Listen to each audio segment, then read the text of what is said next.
Si Jesus sa iya karong explain, nagpakita siya nga ang kalibutan nga atong gipuy-an karon ug ang langit nga atong gipangandoy. Aw nangandoy ba mo og langit? Kinsa dinhi ang nangandoy og impierno ta sa kamot? Hawa.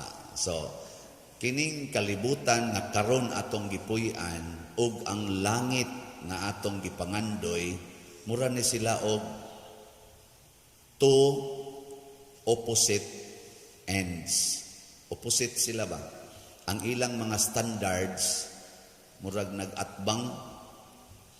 Ang dinhis kalibutan, ang pobre, igabot dito, dato. Ang naghilak, igabot dito, katawa. Ang nagsubo, abot dito, malipay. Ang gidaog-daog, igabot dito, zaman, purong-purungan sa kurunas pasidungog. Ang gipatay dinhi, igabot dito, buhi hangtod sa kahangturan. Mao na nga niingos Kristo, bulahan mo kung gigutom, bulahan mo kung nagsubo, naghilak, bulahan mo kung gidaog-daog mo, bulahan mo kung gilutos o gipamatay mo. Pero gibutangan sa niya diri ikaduha, alaot kamong mga dato. Kaya dato karon dinhi, purti na ninyo ditong paita. Alaot kamo nga mga busog dinhi, kay sige na lang mong gutumon. Alaot mong nagsigi katawa, kay magsigi na mo ditong minatay. May karon, ay may ganahan ninyong sundon nga kinabuhi. Ang kanang dito standard sa langit o standard sa kalibutan. Kusga, kinsa dinhi ang gustong mapobre ta sa kamot. Kanang nag-ampo ba nga mahimong kabos. Muna ang akong awhag ninyo nga gustong malangit, pamalit mog slat. Nya hutdag yung palit ning atong slat aron mapobre gyud mo inig human. Nya bulahan dayon mo. O di ba? Kasakto ana. Nya inyo pag yung saway-sawayon atong slat nga para maginis langit. Napaymingon ako, padel giusan nimo pagsiguro nga kun mopalit kog slat, malangit ko. Nako, kaklaro ana, imong kwarta, imong gihatag sa simbahan, kaklaros gisulti ni Kristo kung gusto kang makaangkon og langit, mahimo jud kang kabus. Gani ni sogo pagay siya, ibaligya ang tanan ug ihatag ang halin ngadto sa kabus. Niya ang ato marong parokya mo ikabos kay di man ta katukod aning atong kumbinto nga atong ikinahanglan kaayo. Kung wa say mo palit og slat, niya ni palit man ka, di nahimo na kang kabos, langit dayon ka. Naago na sa Ebanghelyo, Gospel ni Luke chapter 6. Mao ni roy atong ibasa. Nya, namalit na mo og slat. So, update lang no sa atong mga slats. Sa atong dopes, nga mao ni atong itukod sa atong kumbinto, ipamayad aning atong mga proyekto dinhi karon nga nahuman-human na, ang uban nahuman na gyud, ang uban humanonon pa nga naangan nga mga 55,000 slots ni tag 1,000 as of yesterday. Ang atong halin naa pa sa 4,193 slots, pero pakpakan gyapon nato ang namalit. So, mga 2,000 kapin katao ang nipalit ni ini. So, mga doon na mga 2,000 katao na kandidato na sa langit. Ambot, nanimba baka ang uban ani, pero masig kaning nanimba, kandidato ra gini sa kuan. So, napay 50,807 slots sa dopes nga pwede pa ni makapalangit ninyo. Sa ato sang katong SBF MP, sa atong activity ni atong pag 9th anniversary nato, 2,000 man to ka slots atong gibaligya nga tag 500 as of yesterday. Ang ato na yung final count sa halin niabot og 2,000 100 ka slots. Pakpak. Sobraan. So, kung atong i-convert into monetary actual na amount, nakadawatag 1,050,371 centavos na kaning donation para sa atong 9th anniversary. Nga ang ato sang total na gasto 805,027 pesos. So naatay sobra nga 245,344 centavos.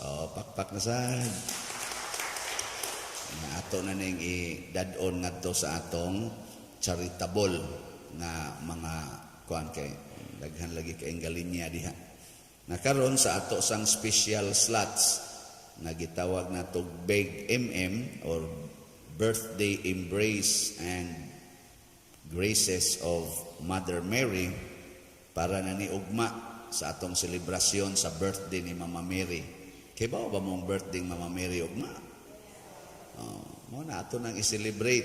So mag-feeding ta sa 5 nato ka elementary schools, magmisa ug mag-feeding niya dayon, magmisa ta ug mag-feeding dito sa prisuhan sa dinhi sa Liloan Municipal Jail. Niya nasa tay mga activities dinhi, natay motorcade inig ka alas 4 sa hapon ugma. Niya ang atong high mass alas 6. Niya iguman sa misa nasa tay mga pack meals nga atong ipanghatag. Murabag celebration lang ba? Niya during sa atong mga misa ugma alas 6, alas 12, alas 6 sa buntag, alas 12:15 ug alas 6 sa gabi na atay veneration sa image ni Mama Mary. Muhalad tag mga buwak katong gustong muhalad og buwak nga naa sa tay kahon para sa financial ninyo nga halad ni Mama Mary para sa iyang simbahan. Kini nga atong simbahan magamit nato ugma ng adlaw. Nga namaligya ta nag slots nga 2,000 slots tag 300 per slot. As of yesterday, nahalina na taog 588 ka slots. Pakpak yapon. Naapay 1,412 ka slots. O mahurot ni ugma, muhunong na ni ugma. Nyag dili ni mahurot, akong yaning i-report ini ka Bernes, basig ilahos nato sa Domingo. Ato lang tanawon. Pero tag 300 raman ni basig dali ra ni tingaling mahurot. Tistingi lang ninyo, wa pa mo kapalit, pamalit na mo 10 minos na po ka slots. Hurot na yun eh. Anong ako maning gihisgutan? Ang atong pagsigig tinampuhay dinhi. Kay matod pa ni San Pablo sa unang pagbasa, ayaw na mo pagsigig angkon anang mga butang, apil na ng asawa, bana, kanang pagminyo ay ba? Ingon siya, hapit na matapos ang kalibutan. Gisulti ni San Pablo mga 2,000 years ago. Tinuod bang iyang gisulti nga hapit na matapos ang kalibutan? Nus aka matapos nga 2,000 years namang nilabay wa man gyapon matapos di am gyapon ta. Tinuod ka to iyang gisulti, siya lang mo pagminyo kamong mga ulitaw.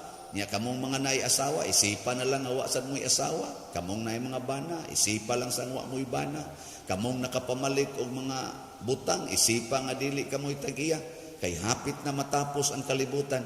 Niya 2,000 years naman lang ang miagi, wa man gyud matapos. Sakto ka to siya o namakak? Sige, sakto. Pero di ta kay bawo nganong nasakto no. Nganong nasakto man?